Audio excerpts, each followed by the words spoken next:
বড়দিনের আগেই মহেশতলায় আনন্দধারা নামে পর্যটন কেন্দ্র ও পিকনিক স্পটের উদ্বোধন করলেন মন্ত্রী দিলীপ মণ্ডল। মহেশতলা ২০ নম্বর ওয়ার্ডের কৃষ্ণনগরের বাতি পোস্ট একসময় জাহাজ চালানোর জন্য লাইট হাউস ছিল। এখন সেই লাইট হাউস তথা বাতি পোস্ট নেই, কিন্তু লোকমুখে এই স্থান এখন বাতি পোস্ট হিসেবেই পরিচিত হয়ে গিয়েছে। বড়দিনের আগে ১৪ বিঘা জমির ওপরে তৈরি হল পিকনিক স্পট। মহেশতলার বিধায়ক তথা পুরসভার চেয়ারম্যান দুলাল চন্দ্র দাস বলেন, অনেক দিন ধরেই চলছিল এই পিকনিক স্পট। শেষ পর্যন্ত একটি বেসরকারি সংস্থার মাধ্যমে গাঁটছড়া বেঁধে পিপিসি মডেলে ১৪ বিঘা জমির ওপরে এখন ৬টি সাজানো গোছানো পিকনিক স্পট। রান্না খাওয়ার ব্যবস্থা থেকে বিশ্রামের ব্যবস্থা থাকছে। পরে আরও ৪টি চালু হবে। এখানে পারিবারিক অনুষ্ঠান থেকে শুরু করে অফিসের মিটিং, যে কোনো পার্টির অনুষ্ঠান কেউ যদি ভাড়া নিতে চান তাহলে সেই ব্যবস্থার জন্য ব্যাংকোয়েট খুব শীঘ্রই চালু হয়ে যাবে। আপাতত মহেশতলাবাসীর জন্য এখানে পিকনিক স্পট ৮,০০০ টাকা এবং বাইরে থেকে যারা আসবেন তাদের জন্য ১০,০০০ টাকা ধার্য হয়েছে। পাশাপাশি অপ্রীতিকর ঘটনা এড়াতে প্রশাসনিক নজরদারিও থাকছে এখানে।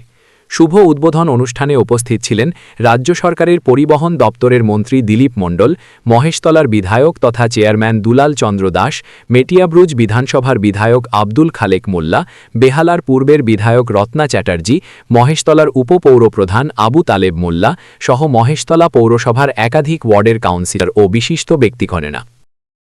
পর্যটন কেন্দ্র এবং পিকনিক স্পট, এবং সেটা অবশ্যই এর শেয়ার যাবে ওয়েস্ট বেঙ্গল গভর্নমেন্টে, কারণ ওয়েস্ট বেঙ্গল গভর্নমেন্টই আমাকে বলেছে তুমি ডেভেলপমেন্ট করো। আমাকে ডেভেলপমেন্ট করার জন্য বিভিন্ন রকমভাবে পৌরসভাগতভাবে আমাকে ট্যাক্স কালেকশন করার জন্য, এটা করার জন্য, সেটা করার জন্য বিভিন্ন রকম আইটেমের উপর থেকে আমাকে পয়সা নেওয়ার জন্য একটা অনুমোদন দিয়েছে। আমি সেই পয়সা নিয়েই এখানে করেছি। তবে এটার জন্য আমার এই পিকনিক স্পট এবং করার জন্য আমার কাছে ২১ বিঘা জমি ছিল। এই ২১ বিঘা জমি আমি সৃজনের সাথে একটা করি, নামটা কি, চুক্তি করি। সেই চুক্তি অনুযায়ী সৃজনকে আমি ৭ বিঘা জমি দিয়ে দিই, আর ১৪ বিঘা জমি এরা আমাকে এই ডেভেলপ করে দেবে। এখন পর্যন্ত যে ডেভেলপ করেছে সেই ডেভেলপে পৌরসভার কোনো একটি পয়সাও খরচা হয়নি। শুধু আমরা প্রথম যে জমিটা কিনেছিলাম সেই জমিটা কেনার টাকাটাই আমরা দিয়েছি। তারপরে যা করণীয় এখানে ওনারা করেছেন, এবং আরও যা বাকি আছে, ওখানে ব্যাংকোয়েট হল বাকি আছে, ওখানে ২৪খানা গেস্ট হাউস বাকি আছে, এবং আরও কিছু কিছু জিনিস ওনারা করে দেবেন। এই জন্য আমি আমার মহেশতলাবাসীর পক্ষ থেকে, পৌরসভার পক্ষ থেকে আমি ওনাদেরকে ধন্যবাদ জানাই।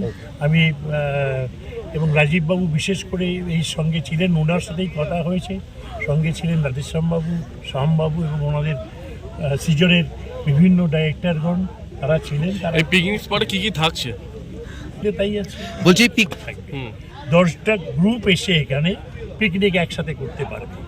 এবং এখন আপাতত আমার 6খানা রেডি আছে, আরও 4খানা উনি তৈরি করে দেবেন। এই 4খানা তৈরি করে দিলে 10খানা হবে। এখন আপাতত 6খানা নিতে পারবে যারা মহেশতলাবাসী, তাদের জন্য আমি একটা স্পটে, দেখছেন আমি যেখানে বসে আছি, এইটা একটা স্পট। এই একটা স্পটের ভাড়া হবে ৮,০০০ টাকা। এখানে 2টো রুম আছে, দেখুন, একতলা দোতলা 2টো রুম আছে।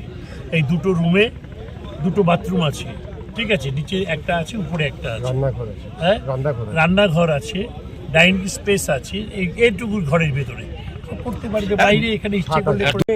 এই আনন্দধারা পর্যটন উদ্বোধনী অনুষ্ঠান, দেখুন, যেটা হলো যে মহেশতলার বুকে এত বড় গঙ্গা, মানে মহেশতলা দিয়ে পাশ দিয়ে গেছে, এই গঙ্গার উপর যে এত সুন্দর একটা পিকনিক স্পট বানানো যায়, মহেশতলার এমএলএ এবং মহেশতলার মিউনিসিপ্যালিটি চেয়ারম্যান দুলাল দাসের মানে মস্তিষ্ক প্রসূত এলাকা। মহেশতলার এলাকার মানুষ শুধু নয়, পাশে বজবজ, পূজালি, এদিকে বেহালা, সব মানুষদের জন্য খুব সুন্দর একটা পিকনিক স্পট হলো।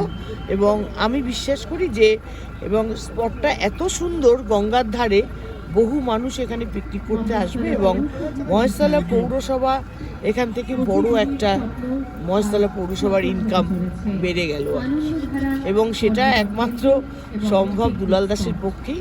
তিনি মহেশতলাকে নিয়ে যে ভাবেন এবং মহেশতলার মানুষদের জন্য যে ভাবেন, এটাই তার একটা প্রমাণ।